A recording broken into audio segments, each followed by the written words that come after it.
ওটার এটা কি আইনিভাবে তৈরি করছেন, এটা বেআইনি বহুতল? এ বাবু কি জানি বেআইনি কি, আমরা তো বুঝতে পারছি না। আপনার এখানে কত? আমরা এই তো 1.5 বছর ধরে আসছি। এখানে কিনে এসেছেন নাকি এটা নিজেদেরই? হ্যাঁ, এটা আমাদেরই বাড়ি আছে। তুমি বুঝতেই পারছো মধুকল্পিতা তারা প্রত্যেকেই বলছেন ভয় তো লাগছেই, আতঙ্ক তো হচ্ছেই, কারণ স্বাভাবিকভাবেই যে জায়গায় তারা বসবাস করছেন সেই জায়গায় যদি এইভাবে একের পর এক তুমি আমাদের সঙ্গে থাকো, তুমি সঙ্গে থাকো আমাদের। আমি এই মুহূর্তে রাজডাঙ্গার ছবিটা দেখে নেবো, সেখান থেকে সরাসরি রয়েছেন আমাদের প্রতিনিধি ঐন্দ্রিলা রয়েছেন। ঐন্দ্রিলা, রাজডাঙ্গায় যে বাড়িটি হেলে পড়েছে তার নিচে তো রেস্তোরাঁ রয়েছে, যেখানে প্রত্যেকটা দিন বেশ কয়েকশো মানুষের যাতায়াত। একবার ছবিটা, একবার পরিস্থিতিটা দেখাও।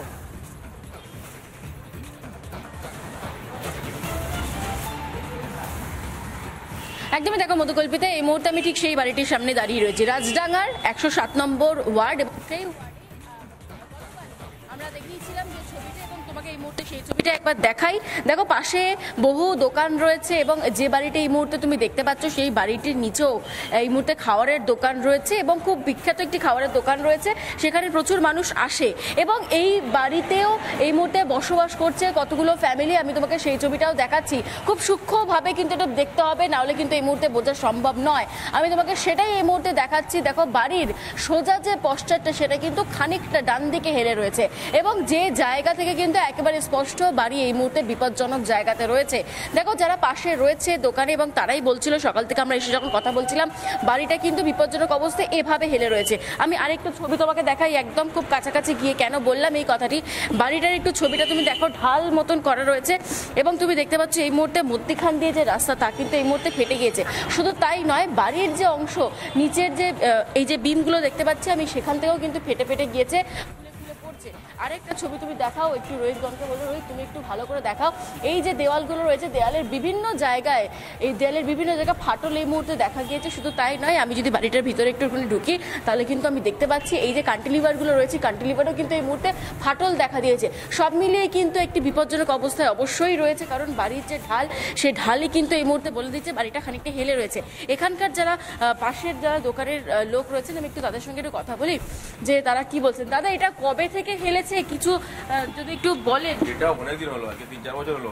3-4 বছর? 3-4 বছরের বেশি হবে। তো আমি এখানে যতদিন ধরে আছি ততদিন দেখছি, 3-4 বছর, আমার 3-4 বছর হয়ে গেল। 3-4 বছর। আচ্ছা, বাড়িটা এরকম ভাবে পড়ে আছে, কখনো পুরসভার লোক এসেছে দেখেছেন? না, এত কিছু ডিটেলস আমি জানি না কিছু, তবে এটা জানি ইয়ে হয়ে গেছে, 3-4 বছর হলো হেলে গেছে। আচ্ছা, বাড়িটা তো অনেকদিন হলো, কেউ কেউ বলছে 10 বছর হলো। যতদিন থেকে মল হয়েছে তবে থেকেই। আচ্ছা, অনেকে বলেছে যখন এই মল হচ্ছিল তখন বাড়িটা কাঁপছিল, এরকম কি আপনাদের দোকান? ও বলতে পারবো না, ওগুলো ওরকম আমি জানি না কিছু, এটা বলতে পারবো। বাড়িটায় বসবাস করে তো লোকজন? হ্যাঁ হ্যাঁ থাকে, ফ্যামিলি থাকে তো? অনেকেই থাকে, অনেকেই থাকে। হ্যাঁ, অনেকেই থাকে, কোনো অফিসও আছে অনেক।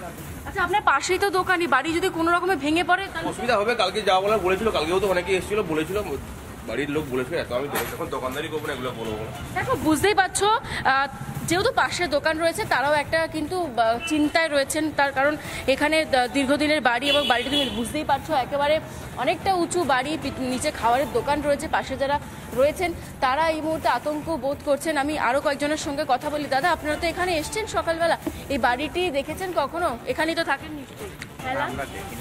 দেখেননি? এখানে দাঁড়িয়ে খাচ্ছেন, এই পাশেই মানে হেলে পড়া বাড়িটা, ভয় লাগছে কি কোথাও? অবশ্যই তো ভয় লাগবে। ভয় লাগছে। আচ্ছা, এরকম শহর কলকাতায় কতগুলো বাড়ি রয়েছে বলুন তো হেলে রয়েছে? বলতে পারবো না। অসংখ্য বাড়ি মনে হচ্ছে আপনার। হবে। দেখো খানিকটা তারাও বলছেন যে তারা সকাল সকাল এই দোকানে খেতে এসছেন, একটা ভয়ের একটা বাতাবরণ কাজ করছে, কারণ বাড়িটা যেরকমভাবে হেলে রয়েছে সেক্ষেত্রে দাঁড়িয়ে যখন দোকানদারও বলছেন, পাশের দোকানদার, যে হ্যাঁ একটা আতঙ্কের পরিবেশ রয়েছে, বহু বছর ধরে এই বাড়িটি হেলে রয়েছে। এবং আমরা দেখেছিলাম এই বাড়ির সঙ্গে যখন কথা হয়েছিল, যখন এই অ্যাক্রোপলিস মল বা এই বড় মলটি যখন তৈরি হচ্ছিল, সেই সময় বাড়ির এই ভিত কিন্তু অনেক সময় নড়েছিল, বাড়ির অনেকেই বলেছিল।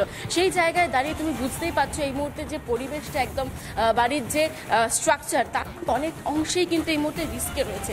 আমি একটু যাই, একটু কথা বলার চেষ্টা করি। দিদি, এই বাড়িতে রয়েছেন, বাড়িটাতে একটুখানি হেলে রয়েছে।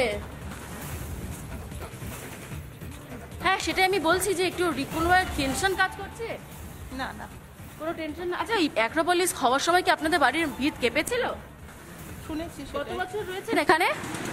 19 সাল থেকে। 19 সাল থেকে? তাহলে তো বহুদিন হয়ে গেছে। বাড়ি হেলে রয়েছে, কিছু জানিয়েছেন একটা রিস্কের অবস্থায়? না, কাউকে জানাইনি। বুঝতেই পারছো, তাদের কথার মধ্যে একটা জিনিস পরিষ্কার হয়ে যাচ্ছে যে তারা কোথাও গিয়ে একটা টেনশনে রয়েছেন, কিন্তু কিছুটা বলতে পারছে না যেহেতু এই বাড়ির বাসিন্দা। এটা কিন্তু কার্যত পরিষ্কার। আমি সেই জায়গা থেকে আরো একবার দেখানোর ছবিটা চেষ্টা করবো। বাড়ির বিভিন্ন অংশ একেবারে বোঝাই যাচ্ছে যে শহর কলকাতার যেদিকে এই মুহূর্তে নজর যাক না কেন সেদিকে কিন্তু বহুতল বিপর্যয়, বহুতল হেলে পড়ছে। সেটা শহর কলকাতার যে কোনো প্রান্তেই সেই ছবিটা কিন্তু এই মুহূর্তে দেখা যাচ্ছে। ধন্যবাদ এলিনা, ধন্যবাদ ঐন্দ্রিলা, দুজনকে আপাতত ধন্যবাদ। এবং এই বিষয় নিয়ে রাজডাঙ্গার কাউন্সিলর লিপিকা মান্না তিনি ঠিক কি বলছেন, তার কি বক্তব্য একবার শোনাই আপনাদের। এটা 2003, মানে আমার বয়সটা বুঝতে পারছো তো। এটা তো বহু আগে করা হয়েছে, সিপিএম জামানায় করা হয়েছে এবং বিল্ডিংটা দেখে দেখে সবার অভ্যস্ত আছে। এবারে আমরা কিন্তু এটা নোটিশ করা হয়েছে, কর্পোরেশন জানে, কর্পোরেশন এটা নোটিশও করেছেন। এবার বাড়ির লোকেরা সেটা তাদের সঙ্গে ব্যাপার, কেন বহু বছর পুরনো বাড়ি, এটা একদম নতুন বাড়ি নয়। তো এটা নিশ্চয়ই জবাবটা আমরা দেব না, জবাব সিপিএম এর যুগের যিনি মেয়র ছিলেন তাহলে তাকেই জিজ্ঞেস করা উচিত। আর এবারে আপনাদের শোনাই এ বিষয়ে বিজেপি নেতা রুদ্রনীল ঘোষ কি বলছেন, শুনুন।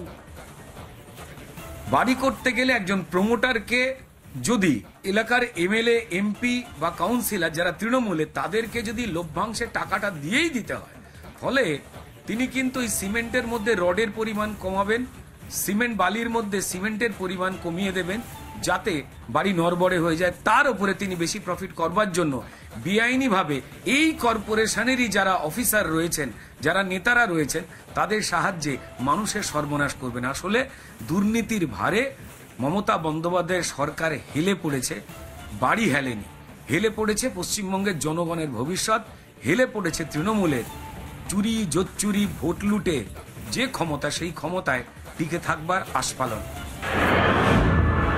আমি দাঁড়িয়ে আছি দক্ষিণ 24 পরগনার কুলপি থানার গোপালনগর চকমনিহরি গ্রামের গৌতম হালদারের বাড়ির সামনে। গতকাল রাতে আনুমানিক 8:30 নাগাদ গৌতম হালদার খুন হয়।